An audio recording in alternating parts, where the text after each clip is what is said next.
In the beginning was the Word, and the Word was with God, and the Word was God. In him was life, and that life was the light of all mankind. The light shines in the darkness, and the darkness has not overcome it.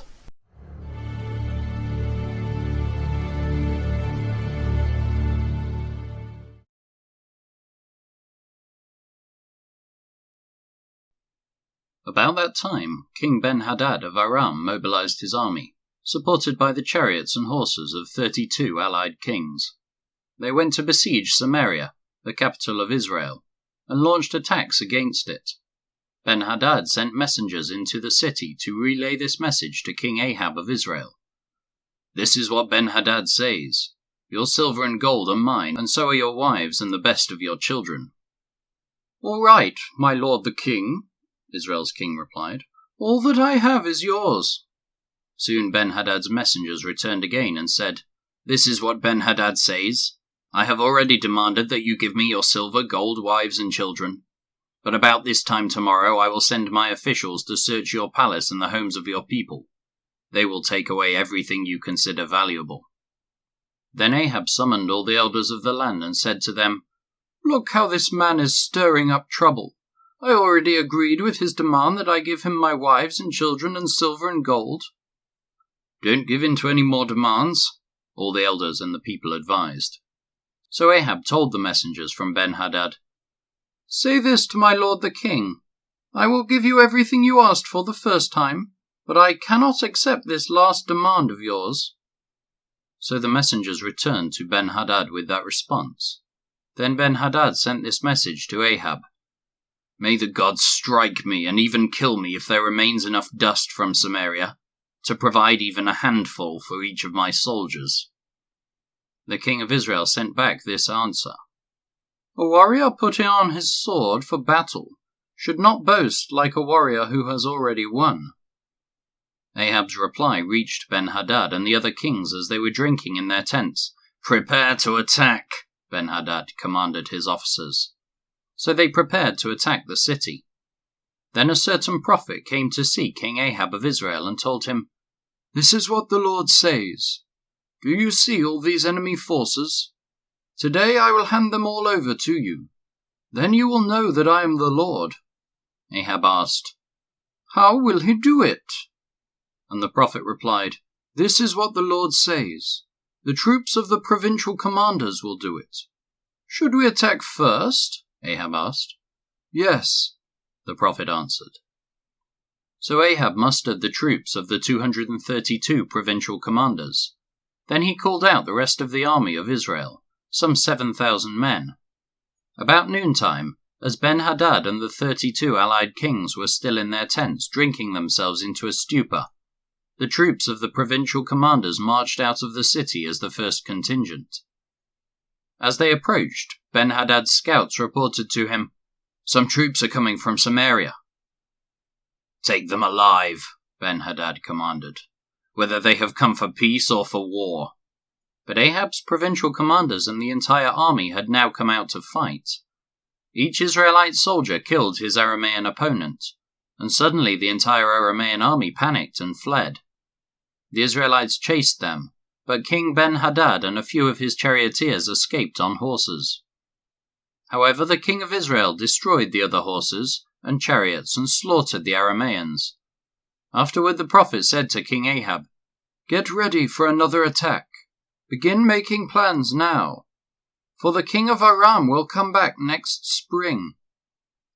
After their defeat, Ben-Hadad's officers said to him, "The Israelite gods are gods of the hills. That is why they won. But we can beat them easily on the plains. Only this time replace the kings with field commanders. Recruit another army like the one you lost. Give us the same number of horses, chariots and men, and we will fight against them on the plains. There's no doubt that we will beat them." So King Ben-Hadad did as they suggested. The following spring he called up the Aramean army and marched out against Israel, this time at Aphek. Israel then mustered its army, set up supply lines and marched out for battle. But the Israelite army looked like 2 little flocks of goats in comparison to the vast Aramean forces that filled the countryside. Then the man of God went to the king of Israel and said, "This is what the Lord says. The Arameans have said, 'The Lord is a God of the hills and not of the plains.' So I will defeat this vast army for you. Then you will know that I am the Lord." The two armies camped opposite each other for 7 days, and on the 7th day the battle began. The Israelites killed 100,000 Aramean foot soldiers in 1 day. The rest fled into the town of Aphek, but the wall fell on them and killed another 27,000. Ben-Hadad fled into the town and hid in a secret room.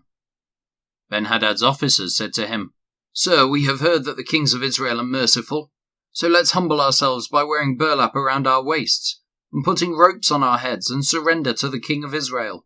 Then perhaps he will let you live." So they put on burlap and ropes, and they went to the king of Israel and begged, "Your servant Ben-Hadad says, 'Please let me live.'" The king of Israel responded, "Is he still alive? He is my brother." The men took this as a good sign and quickly picked up on his words. "Yes," they said, "your brother Ben-Hadad." "Go and get him," the king of Israel told them. And when Ben-Hadad arrived, Ahab invited him up into his chariot. Ben-Hadad told him, "I will give back the towns my father took from your father, and you may establish places of trade in Damascus as my father did in Samaria." Then Ahab said, "I will release you under these conditions." So they made a new treaty, and Ben-Hadad was set free. Meanwhile the Lord instructed one of the group of prophets to say to another man, "Hit me." But the man refused to hit the prophet. Then the prophet told him, "Because you have not obeyed the voice of the Lord, a lion will kill you as soon as you leave me." And when he had gone, a lion did attack and kill him. Then the prophet turned to another man and said, "Hit me." So he struck the prophet and wounded him. The prophet placed a bandage over his eyes to disguise himself, and then waited beside the road for the king. As the king passed by, the prophet called out to him, "Sir, I was in the thick of battle, and suddenly a man brought me a prisoner. He said, 'Guard this man. If for any reason he gets away, you will either die or pay a fine of 75 pounds of silver.' But while I was busy doing something else, the prisoner disappeared." "Well, it's your own fault," the king replied. "You have brought the judgment on yourself." Then the prophet quickly pulled the bandage from his eyes, and the king of Israel recognized him as one of the prophets. The prophet said to him, "This is what the Lord says. Because you have spared the man I said must be destroyed, now you must die in his place, and your people will die instead of his people." So the king of Israel went home to Samaria, angry and sullen. Now there was a man named Naboth from Jezreel, who owned a vineyard in Jezreel beside the palace of King Ahab of Samaria. One day Ahab said to Naboth, "Since your vineyard is so convenient to my palace, I would like to buy it to use as a vegetable garden. I will give you a better vineyard in exchange, or, if you prefer, I will pay you for it." But Naboth replied, "The Lord forbid that I should give you the inheritance that was passed down by my ancestors." So Ahab went home angry and sullen because of Naboth's answer. The king went to bed with his face to the wall and refused to eat. "What's the matter?" his wife Jezebel asked him. "What's made you so upset that you're not eating?" "I asked Naboth to sell me his vineyard or trade it, but he refused," Ahab told her. "Are you the king of Israel or not?" Jezebel demanded. "Get up and eat something and don't worry about it. I'll get you Naboth's vineyard." So she wrote letters in Ahab's name, sealed them with his seal, and sent them to the elders and other leaders of the town where Naboth lived. In her letters she commanded, "Call the citizens together for fasting and prayer, and give Naboth a place of honor. And then seek 2 scoundrels across from him, who will accuse him of cursing God and the king. Then take him out and stone him to death." So the elders and other town leaders followed the instructions Jezebel had written in the letters. They called for a fast and put Naboth at a prominent place before the people.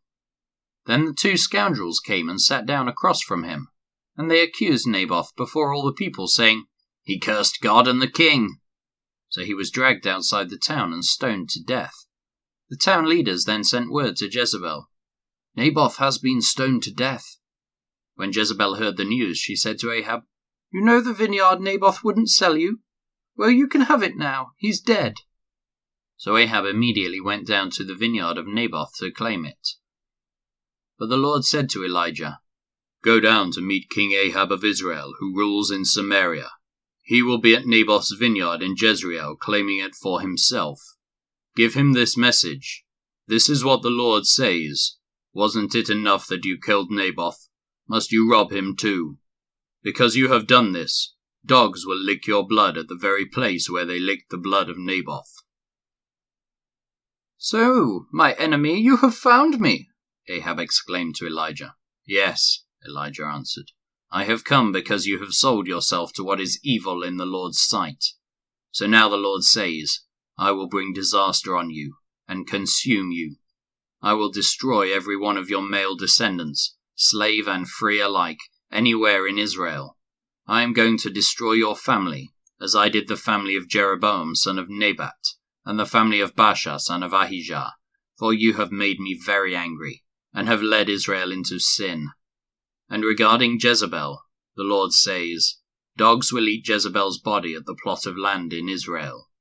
The members of Ahab's family who die in the city will be eaten by dogs, and those who die in the field will be eaten by vultures."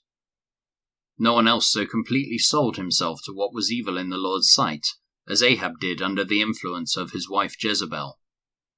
His worst outrage was worshipping idols, just as the Amorites had done, the people whom the Lord had driven out from the land ahead of the Israelites. But when Ahab heard this message, he tore his clothing, dressed in burlap, and fasted. He even slept in burlap and went about in deep mourning. Then another message from the Lord came to Elijah. "Do you see how Ahab has humbled himself before me? Because he has done this, I will not do what I promised during his lifetime. It will happen to his sons. I will destroy his dynasty."